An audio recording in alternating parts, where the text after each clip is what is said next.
Nosso estudo de hoje é a lição 11 do livro Calma, que tem como título Podando Irritações. Se ainda trazes porventura o hábito de encolerizar-se, e se já consegues reconhecer-lhes os prejuízos, podes claramente erradicá-la atendendo à própria renovação. Inicie as atividades diárias pensando em Deus e agradecendo as tuas possibilidades de fazer o bem.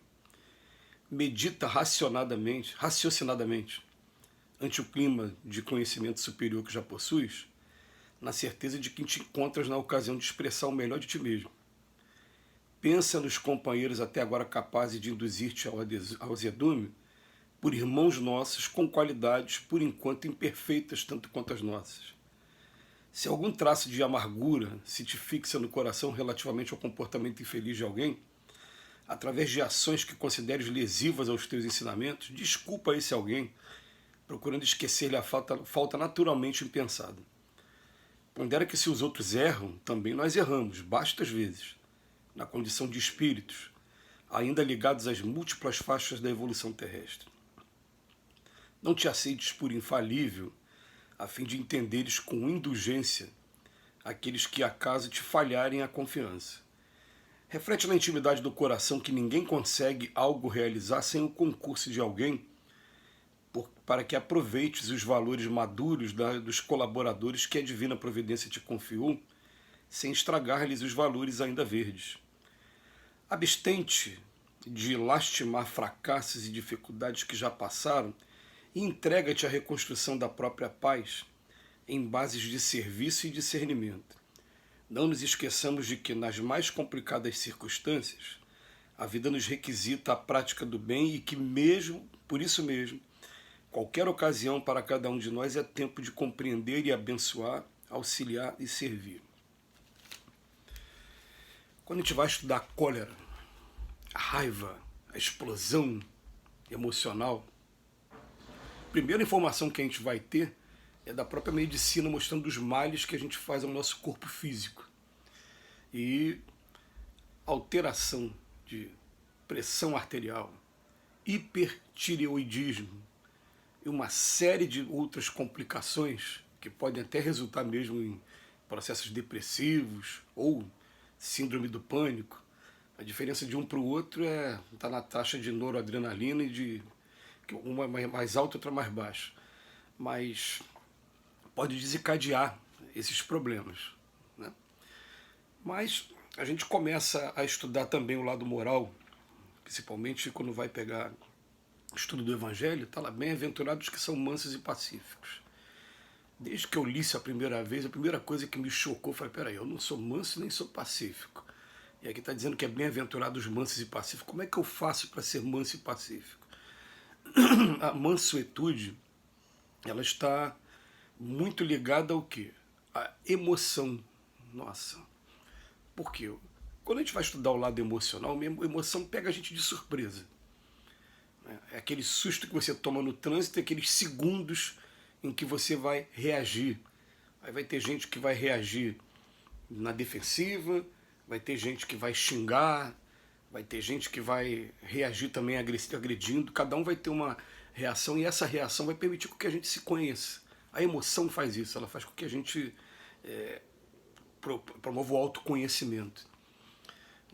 Então o que acontece nesse momento, a gente vai ver quem somos nós e a gente começa essa terapia. Agora, ó, eu já trago o reconhecimento do prejuízo. Agora, eu quero erradicar. Como é que eu faço para erradicar? Allan Kardec ele diz no Livro dos Espíritos que educação é conjunto de hábitos adquiridos. Então, primeira coisa, recomendação. Inicie as atividades diárias, todo santo dia a gente começa fazendo a nossa oração. Todo santo dia a gente agradecendo as possibilidades de fazer o bem. Por que eu estou falando? Todo santo dia eu posso incluir na minha oração também o pedido para que eu me acalme cada vez mais e aprenda a respeitar o ser humano nas etapas que cada um está vivendo. E ele medita raciocinadamente ante o clima de conhecimento superior que a gente já tem alguma coisa, na certeza de que te encontras na ocasião de expressar o melhor de ti. Depois que eu fiz isso, falo agora, Vamos pensar nos companheiros que podem levar a gente à explosão emocional por irmãos nossos com qualidades ainda imperfeitas, tanto quanto as nossas, né? O Emmanuel está chamando assim, ó, eu vou me colocar na posição de compreender aquele companheiro. É claro que muitas das vezes é o contrário, né? Muitas das vezes a gente reconhece até que o nosso comportamento ele até seria superior, né? Não, ou inferior, aliás. Quem está, na verdade, num comportamento elevado, até mais próximo do Evangelho, está sendo a pessoa com quem a gente está se colirizando. Mas o Emmanuel está chamando a responsabilidade para a gente, né?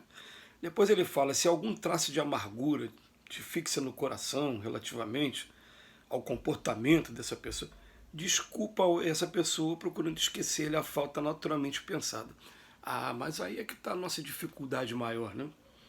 A gente, como é que a gente vai fazer para desculpar assim? Tá no instinto ainda, o instinto a gente não manda nele. Ah, tá, mas ele vai sendo educado, conjunto de hábitos adquiridos. Todo santo dia eu estou fazendo prece, todo santo dia eu estou pensando nas pessoas que podem me tirar o equilíbrio. Quando a situação aparece, o instinto vai aparecer imediatamente, mas logo depois do instinto, naquelas frações de segundo ou alguns minutos, vem a razão, vem a inteligência. E quando a inteligência vem, a inteligência começa a consertar aos poucos, e é um laboratório mesmo. Aos pouquinhos você vai começando a ver o resultado.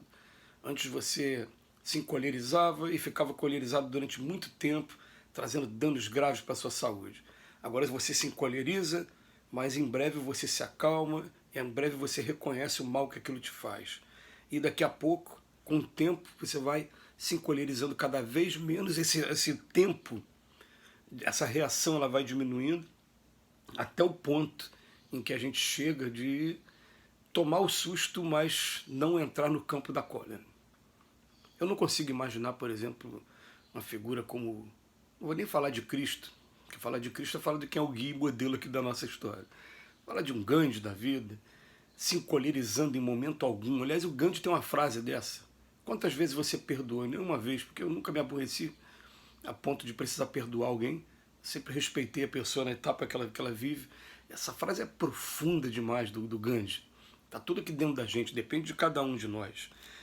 E depois que eu faço isso, procurando fazer essa desculpa, eu vou pensar assim, ó, todo mundo erra, assim como eu erro também bastas vezes, ainda vou errar muito. Não aceite a nossa condição por infalível, não. Que a gente vai começar a entender a indulgência, porque a gente quer indulgência para a gente quer indulgência para os outros também.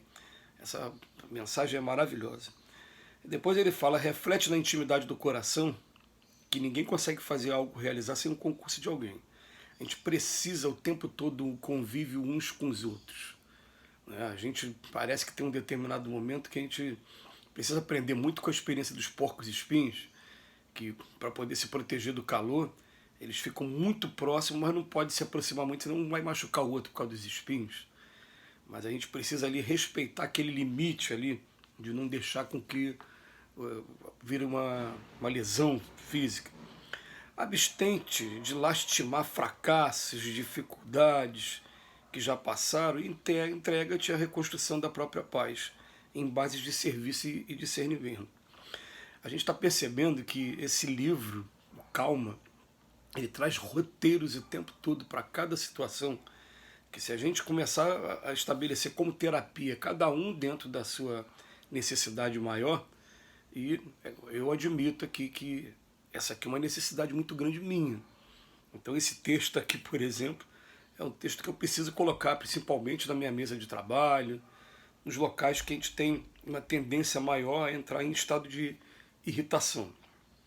Hoje a irritação nossa maior está sendo com os recursos tecnológicos, que a gente fica soberbado de trabalho e dependendo de internet, dependendo dos sistemas, aí o sistema está fazendo atualização e a cólera aparece. E a cólera aparece com relação a uma máquina e a gente acaba extravasando de maneira equivocada. Isso aqui é um roteiro para a gente. Não nos esqueçamos de que nas mais complicadas circunstâncias a vida nos requisita a prática do bem e que por isso qualquer ocasião para cada um de nós é tempo de compreender, abençoar, auxiliar e servir. Mensagem maravilhosa do Emmanuel para a gente estudar e reflexionar. Que Jesus nos abençoe hoje e sempre.